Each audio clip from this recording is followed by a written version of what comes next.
Surviving Sister Wives contains adult content that may not be suitable for Latter-day Saints or sinners. Listener discretion is advised.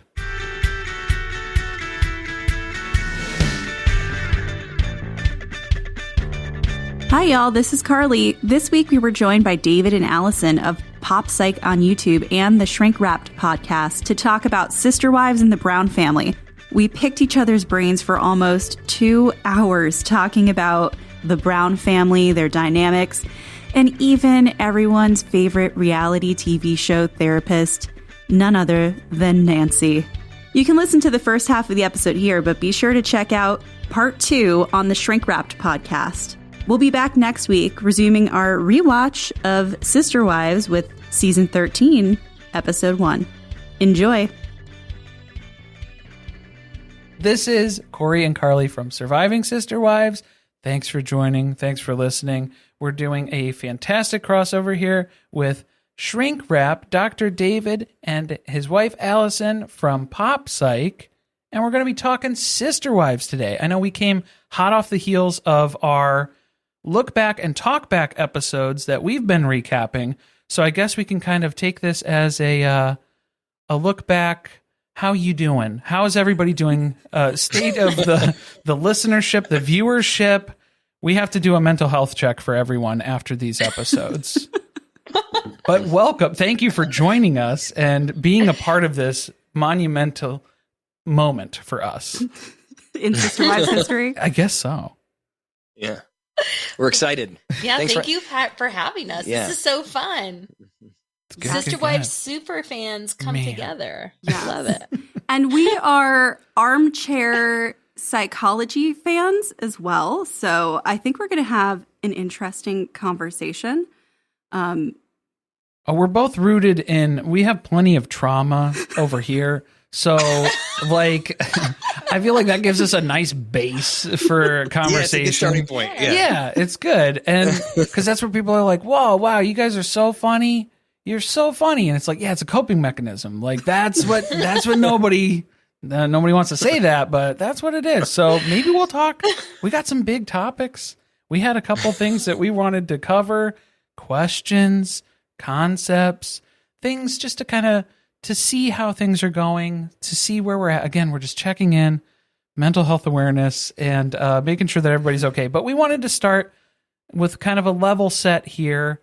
How did you guys get started with Sister Wives? How did you get roped into this, I suppose? Do you want to tackle that one? I mean, I've been a fan from the beginning. So they had you from the start. I am an OG watcher of Sister Wives, and I just thought they were fascinating from the beginning because they all seem so normal. And I was like, well, maybe I could be a sister wife. I would definitely be the fun one. You know what I mean? And Cody seemed fun. Everyone seemed like they were having so much fun. At first. That took a turn. Mm-hmm. Yeah. But so, yeah, that's I've always been, David's been kind of similar to you, like on the side. Mm-hmm. And then now he's all in, right? Front and center.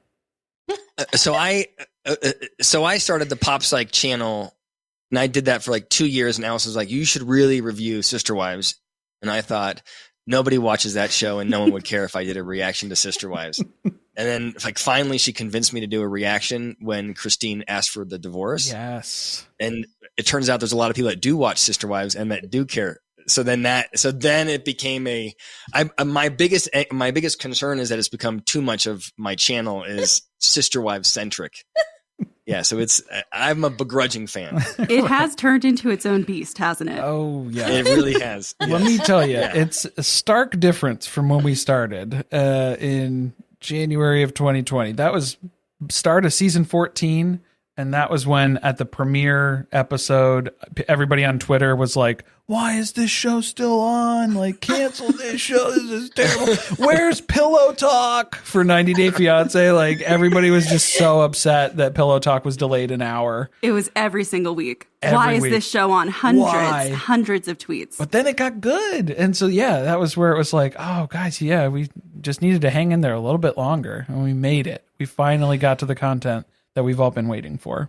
Yeah, I'm impressed. So you started the podcast focused on Sister Wives before Season 14. all the drama. Well, it was season 14 specifically was when we Just started the out. move to Flagstaff. The move to Flagstaff was enough to get us going for content. And most of that was just fueled by, margaritas. And eventually COVID lockdown took effect and we were kind of losing it.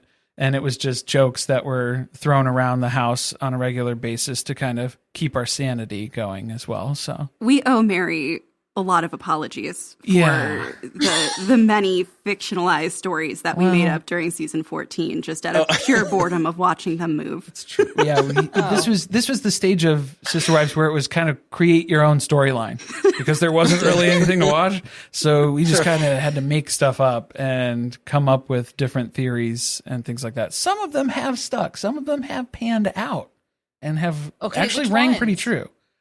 I think even there were a few just related to the purchasing of the land, the move, because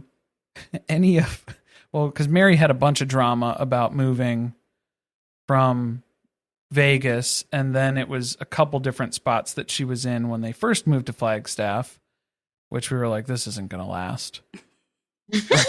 we thought Mary was probably going to be the flight risk more so than anything, but then it was like, no, it's the Fidelis, it's the loyalty. She's gonna be there till the bitter end, right? So, yeah, we're actually surprised with that her she left. sideshow, though. What'd you say? We're actually surprised that she left. We thought that she was really? hanging on to the bitter end, that she would be the last face that Cody Brown saw before he departed this earth, just out of like pure, just hanging on out of spite, like, pure spite. That was it. Oh gosh. I mean, with the whole catfishing thing, like I feel like, if someone loved her up enough, she would go. Oh yeah. And I think the secret was she needed to love she needed to love herself enough first. That was the trick. Yeah. Oh, that got deep, Corey. Yeah, I know. See, we're not ready for this. So you guys have been watching for a while now. So was there anyone who initially you felt sympathetic towards, or you felt like was really like the villain of the show, and now maybe your opinion has changed a bit? No. I feel like from the get-go, like I was irritated by Robin's affect. But I'd like you to answer that question. I'm curious what you guys think. Well, I think Robin has always been kind of on our shit list since day one.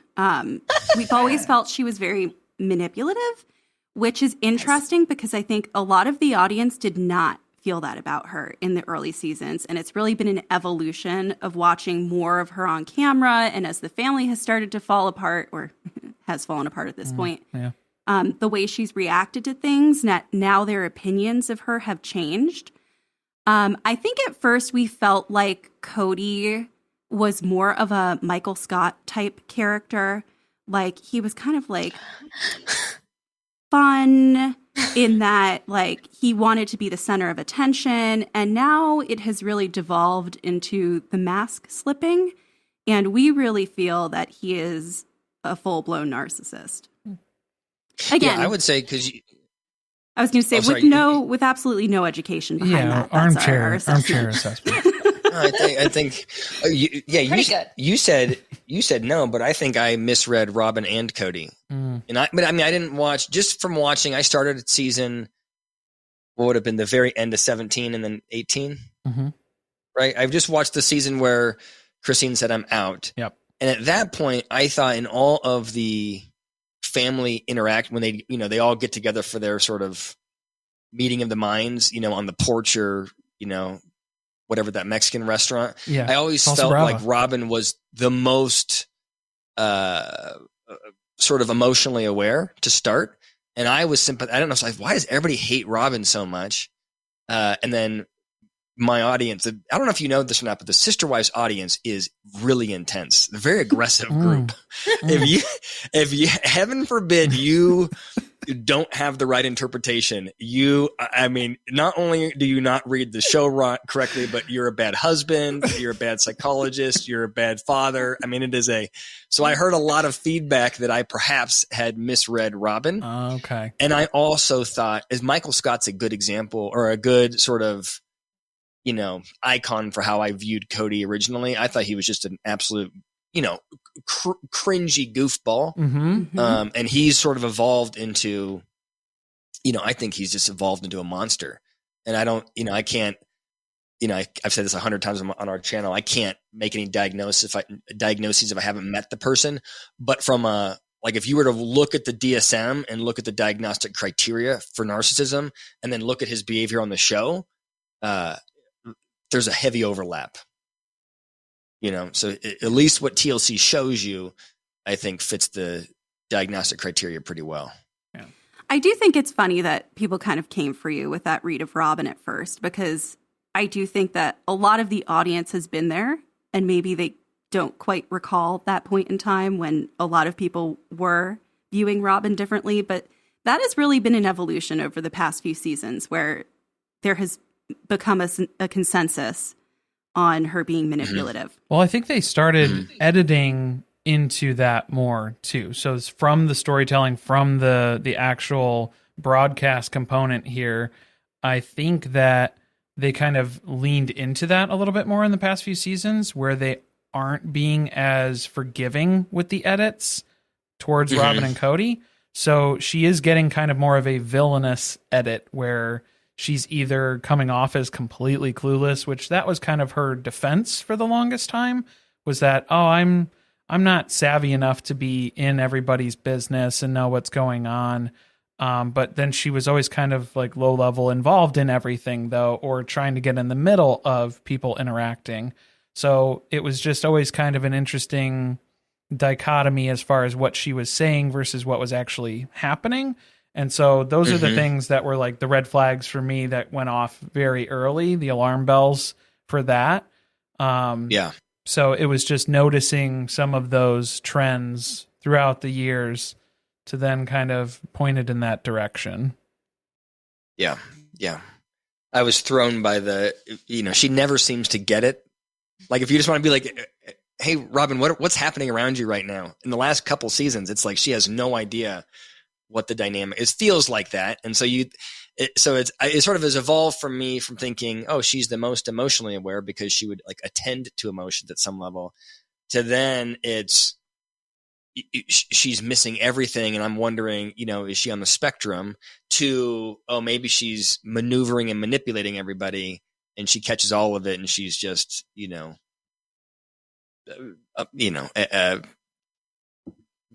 it? Cruella DeVille. Yeah, what's the motive? Behind that? That's the concern, is because then we don't know. We don't know necessarily.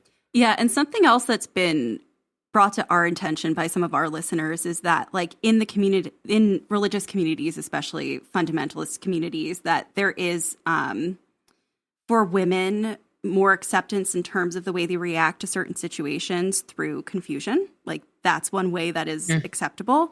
And so I think that's another thing that we're kind of always trying to weigh. And that's something that we don't necessarily have, great insight into, since we're not from that background. But those are definitely elements that all come together. And I think that's part of why this show is fascinating. There's like the religious aspect of it and the background that they have, the fact that they're emotionally stunted, the fact that there's a narcissist. I mean, the whole thing is a lot deeper than it looked initially. I do feel like also it's like a generational thing in like really patriarchal cultures, for the women to act like they need help or like don't understand. And I feel like that's a good point. I'm glad you brought that up. That kind of plays in. That's what's so wild to me too, is where it's like it's the structured roles that are very similar as far as what's seen in religious cultures. And there's a man is supposed to behave this way, a woman's supposed to behave that way. and they have these structured, rigid outlines of this is what it's supposed to look like. And that kind of plays into, there's a whole bunch of stuff with our theory that is that they are a group of just emotionally immature adults who are in this scenario that are trying to navigate all of this, and they do not have any of the skills required to navigate all of this. It's not a bad theory. I'm trying to think of, so why do you, I guess my question would be, I'm not saying it's wrong. I'm just wondering, do you think that the faith leads to the lack of emotional awareness or the lack of sort of maturity? Or do you think that it attracts people who have a deficit in that area? Oh, that's a good question. It's kind of a chicken or the egg sort of question too, because then a lot of these folks are raised in religion, because Cody grew up in, it wasn't his fundamental version of, with polygamy and stuff, but it was still Latter-day Saints Mormonism. I feel like that is a big proponent of religion, where it's, encouraging people to have a childlike view of the world. That is something that's actively encouraged in a lot of religions, of faith, like childlike faith, and childlike faith and obedience, and that is kind of built into that system as well. But I feel like that ties in with the structured rigidity of this is how people are supposed to behave, this is how people are supposed to act, kind of fuels that too. And the suppression of feelings and expressing your feelings, which I think the women are a great example of not being able to express things like jealousy, and the whole point of polygamy being able to push you beyond those feelings, but really what they're asking you to do is just keep sweet and suppress things. And that, what does Cody call it? It's like a divine suffering. What does he call it? He has some silly term for that. Yeah, that no one else had heard of aside from himself. Until he came up with it. Yeah. Yeah, but I think that all of that can play a factor in developing emotionally immature people as they come to adulthood. And I think like Christine is an amazing example of that. If you look back at early seasons of Christine and even her tone of voice and the level at which she speaks at, like, so much has changed about her personality over the past few years. And I think a lot of it was influenced by her background and being raised in religion, or at least their religion. Yeah. Mm-hmm. Yeah. I don't necessarily believe raised in religion, but I do feel like like in all this fundamentalist Mormon, and I'm not an expert, but there's always like a head of the church and you must be obedient to them. And it sounds like you watched the show Keep Sweet or whatever, where they all had to wear the same dresses and have the same We've watched it all. hairstyle for our listeners guy. love it all. Anything having to do with fundamental Mormonism. Well, and Keep Sweet is, and it's just like that theory. It's just like that. It's kind of like philosophy. The philosophy of that polygamy lifestyle is just don't rock the boat. Don't bring stuff up. If you're feeling negative things, that's bad stuff. So just like, don't do that. Just do the good stuff and focus on the good stuff. So it's a lot of suppressing. It's a lot of ignoring basic human emotion. Which I think is why a lot of them would say the early years were good, or at least they used to tell us that. And now we're finding out all these other things that were going on, like deeper. But I think a lot of that was because they were keeping within those philosophies and the framework of their religion, which now they have really moved outside of. And that has really impacted their ability to both grow, but then also the family falling apart. Yeah. Mm-hmm.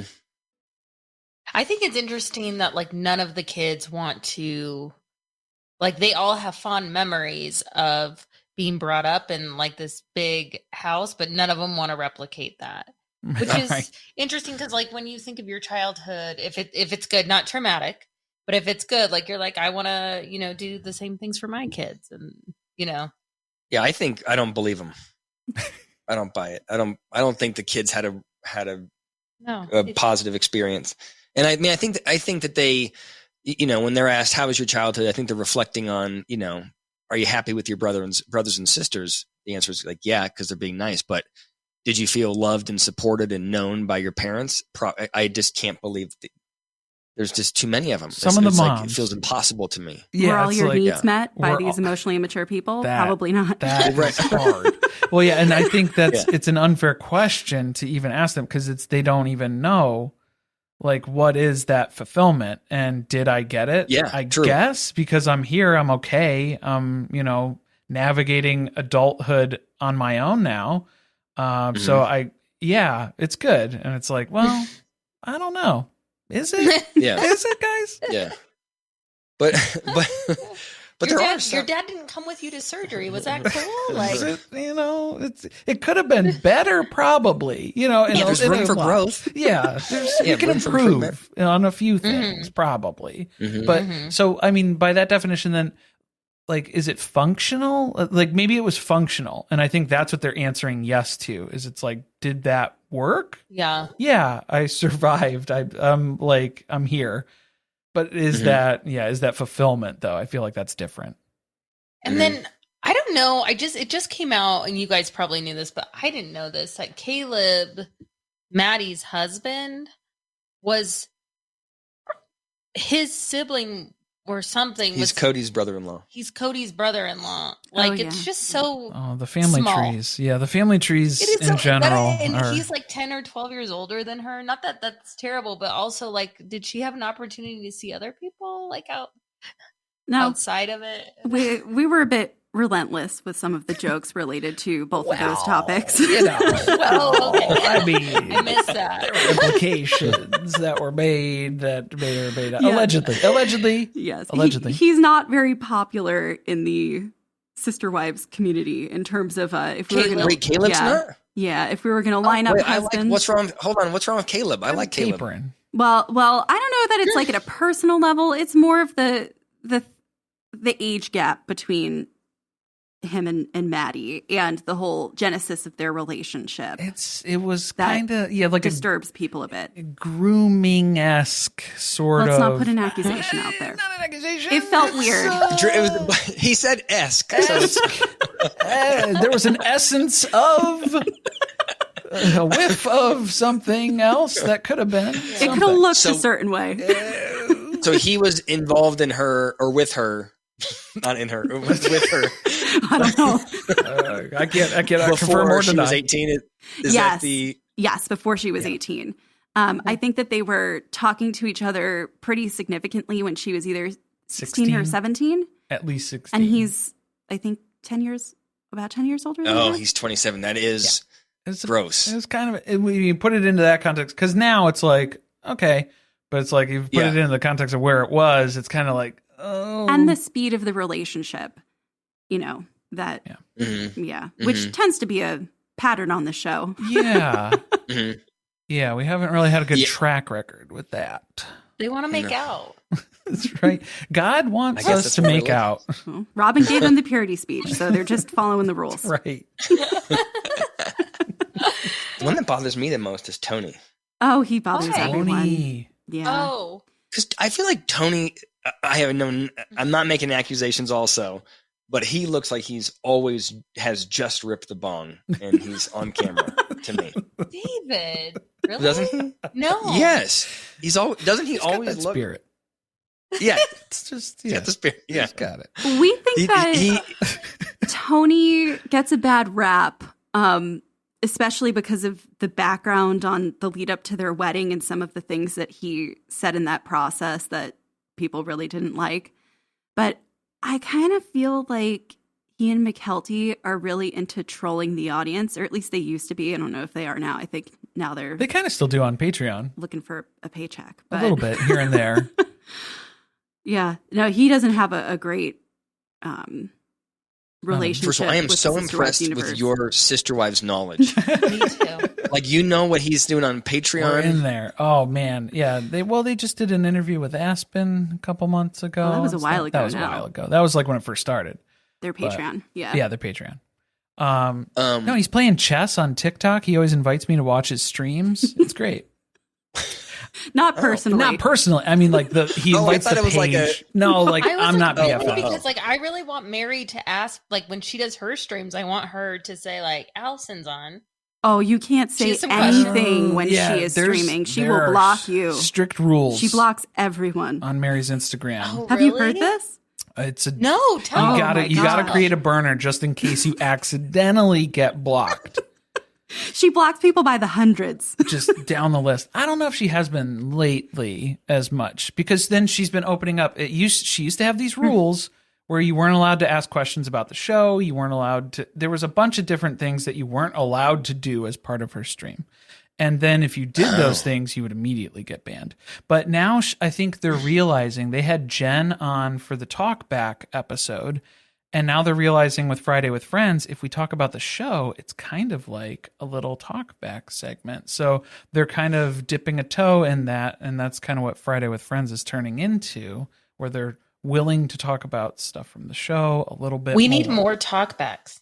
We need way more talkbacks. It's way better than the whole show, I think. I feel like that was a mini pitch to see how the first couple of episodes went and if they could pull a viewership, and then maybe we'll get that. Because it was weird to do to bookend the season, to do like, here's the first week, here's the last week. So I don't know if they did the first one and then they just didn't air that because they didn't have a time slot for it or whatever. So they were just sitting on that content. And then when they got to the end of the season, they were like, back to back. That's why Robin looks so miserable. Yeah. I don't know if Cody even changed his shirt or anything. Yeah. It was just, it could have been the same afternoon. I did a video. Or we did it. It was one that we did together. I did a video where I was critiquing Robin's treatment of Mary, and she misinterpreted it. And then Mary posted on Instagram like, this psychologist, thinks I can't. But she was not happy with me. Well, that's not a surprise. I can't remember. Now you know she's not happy with a lot of people. Yeah, but so I wrote her like an apology, and I was like, I'm so sorry, I didn't mean to. But she forgave me, so I didn't get blocked. But I think I was on the chopping block. For something, but I was trying to defend her in the clip, but she, I think, misinterpreted it. Yeah. Oh man, we have a lot of things to apologize to Mary for then, if that's the case. But she hasn't sent us any messages. She did. We paid for a cameo. She sent us a cameo. She did take our money and make us a cameo. Nobody else from the family would, but she did. Wait, what is? Wait, do tell. What is this? Oh, cameo. So, I'm new to your podcast. You know what cameo is, right? No. Okay, cameo's like it's like a platform for like B and C list and lower celebrities. Mostly people from reality TV who want to make a little extra money by making you a little personal video that you pay them for. So you like submit a request, you meet their requirements for payment, and then they can either confirm or deny your request, and then they'll make you a video and send it to you. Who was the disgraced guy who was just doing these two? Oh my gosh, I can't remember. In politics, George Santos. George Santos. George Santos was just doing a bunch of them because he got the boot, and then he was blowing he made like up a couple Cameo. $100,000 on Cameo. Pretty quick. Really he knows That's how to quick. do it. He lied. Does he tell? He's the one that doesn't tell the truth, though, right? You should see the cameos. They're they're ridiculous. Wait, hold on. What did you ask Mary to do? Did you say this is like? Did she know who you were?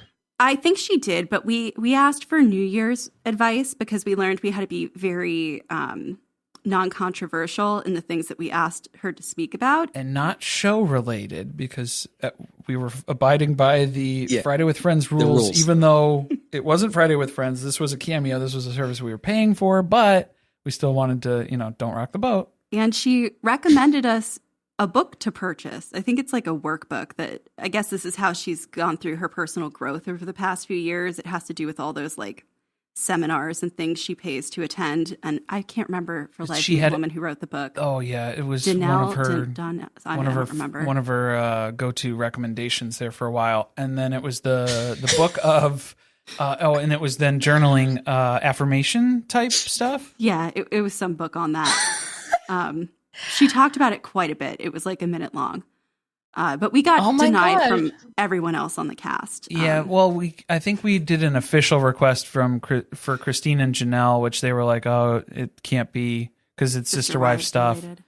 And then I think we got really ridiculous with the Cody request, where we were asking to be knighted as Corey and Carly, like what he did at the wedding ceremonies and stuff like that. That's so fun. And he said no. He so said hard pass and a peace sign That's emoji. what he wrote? Yeah. that was it. So we took a screenshot Oh of that. my and gosh. that was Well, it. that sounds like him. It doesn't That's- sound like his rep or anything. That sounds so fun that you did it, though. It's Yeah. a cool idea. You know, We you- tried. It's fun You gotta that shoot your know shot. Mary's rules. Yeah. Yeah, you gotta shoot your shot. Where does Mary post her rules? Like, how are the normal people to know? You have think it to listen through the beginning of every Friday with Friends where they giggle. She starts talking to people who are leaving comments that you can't read. Then she'll say intermittently things that you cannot do. And then sometimes you don't even have to do those things and you just get blocked. So the rules are subjective. Yeah, it sounds and a little flexible. A little bit. So, okay, can I ask, you guys seem like the sister wives experts, and I'm so excited to talk to you guys right now. Why does everyone not like Mary? Because I've seen all of them, and I do not understand Okay. the vitriol. Like, Yeah. she is hated by everybody. Why? That's a great question. And we actually think that that's a fascinating thing about the family because she is ostracized even within the family, like even pre-Catfish. They're Right. And I don't know if it's a rewriting of history or there was a lot that they didn't talk about at first, but my personal opinion is that Mary's personality does not work well within the family that they were trying to build. I think that she had a more dominant personality, that she was more able to speak her mind, to confront people, which I think really did not go well, especially with Janelle, who we know claims to be like easygoing, but I think she's more avoidant of any type of conflict. And I feel like, especially within the family, that's how she rubbed people the wrong way. Within the sister wives community, I really think it's because they played so many clips about the catfishing. I think people got burned out on the catfishing storyline, and that did not help her case at all. And then we went into a stretch of time where Mary was aware that Cody didn't want a relationship with her, but then she was unrelenting and unwavering in the fact that she's staying here. She's a part of this family. She's not leaving. She's not going anywhere. Then once Christine left, then Mary was like, oh yeah, I guess leaving is an option, and Cody's not coming around. This is done deal. So it took her a very long time to reach that conclusion. And then she wanted to be met with the same fanfare that Christine received for leaving. And it was like, yeah, but Mary, we would have cheered for you in that way if you'd been the first to leave, but it was painful to watch this drag on for so long. So I think she kind of lost people along the way. It became pathetic. Where it was sad. Yeah, it was just sad to watch and painful to watch too. It's uncomfortable.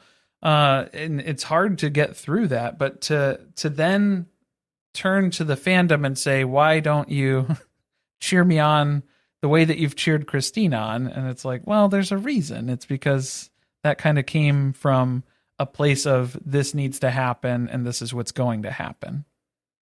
I think she's also, at least for me, she's the hardest to read. You have like a Christine's really easy to read, like every emotion she has. I think Janelle fancies herself as somebody who is super stoic, but I think Janelle, at least for me, feels like pretty transparent in what she wants.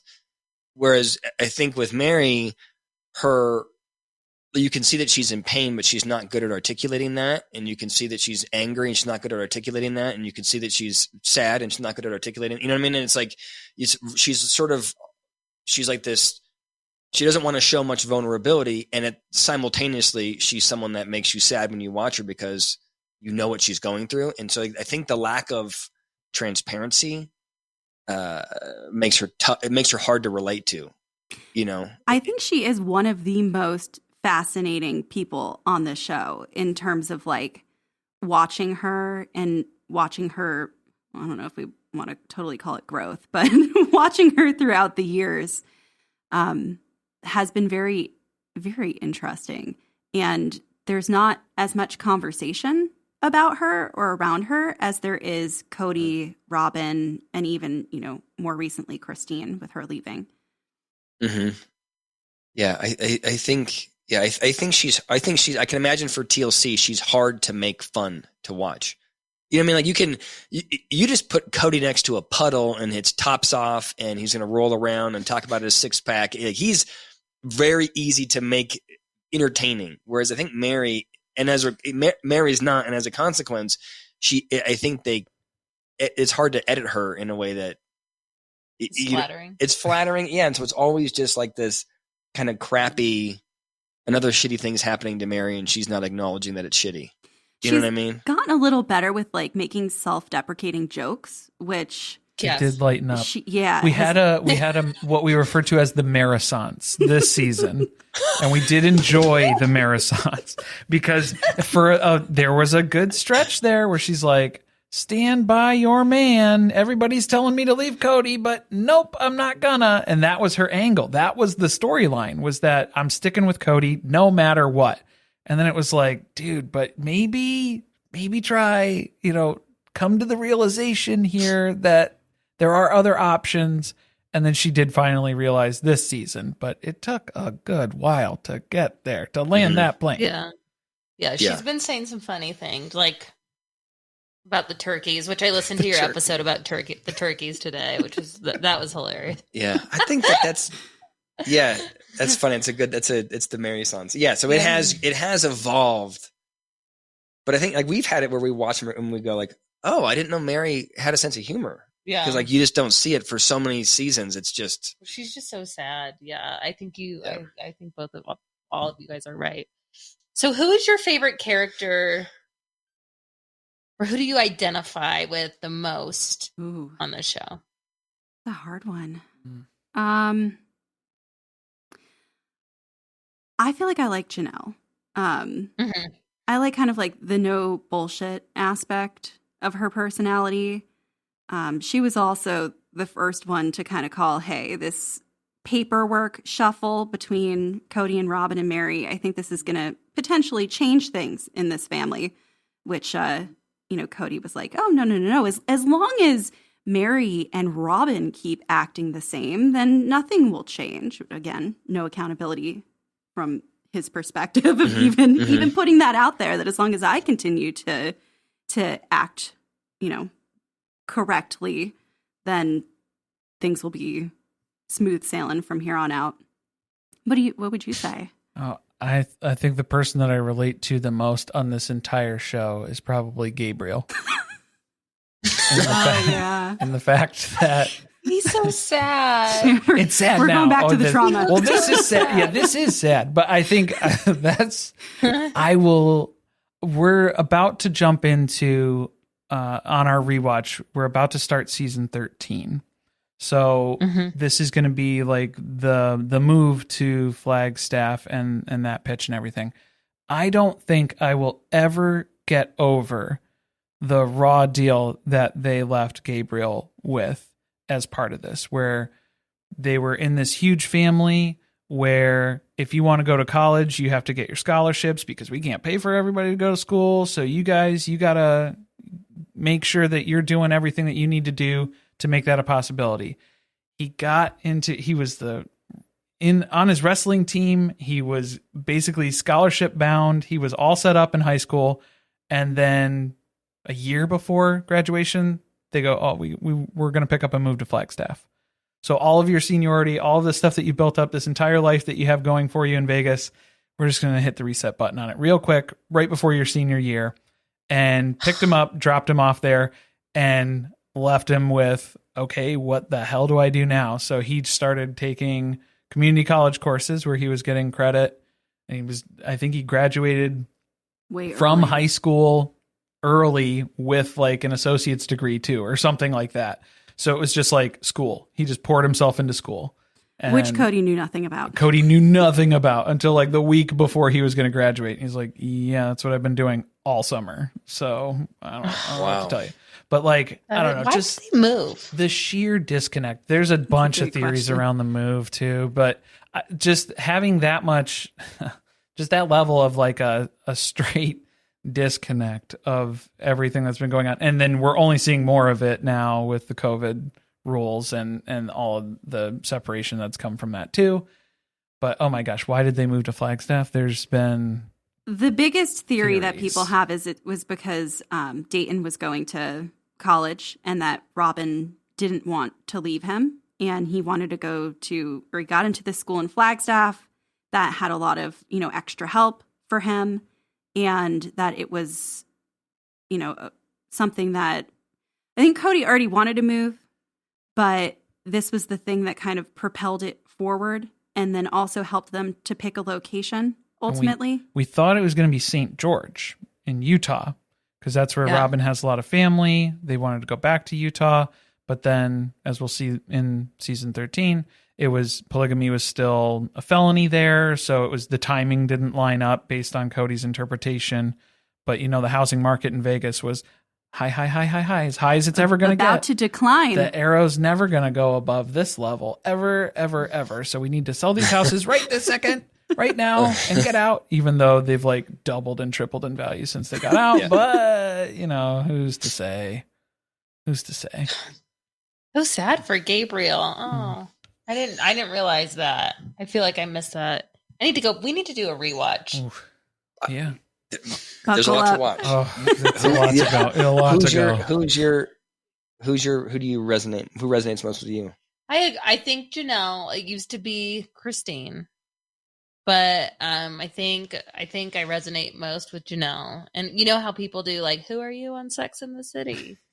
I think I would be Janelle. She is not Janelle. / Christine. You were 100% Christine. No part of you is Janelle. She aspires to be. But I like Janelle.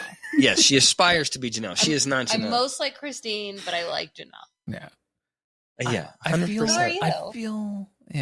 I think the answer is Cody. I know not that I think Cody's a great guy, but I think I can relate to the. I'm getting grossed out by this. Everyone just unsubscribed. Let's just start with the 6-pack abs. I'm in love with the pecs. Your pecs and your 6-pack. But let me say it this way: I can relate to the fantasy of having the 6-pack abs and the pecs.